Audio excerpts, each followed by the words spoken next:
ऐसा कोई प्रोजेक्ट नहीं जो एक चाय और सुट्टा ब्रेक ना सुलझा सके।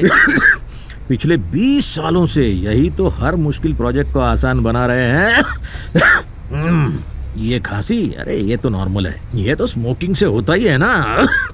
लंबे समय तक सांस फूलना, खांसी, बलगम निकलना या सीने में जकड़न से आपको लंग अटैक हो सकता है। बहाने बनाना छोड़िए और आज ही अपने डॉक्टर से बात कीजिए और लंग अटैक से बचिए। Let's talk lung attack, an awareness initiative by Cipla.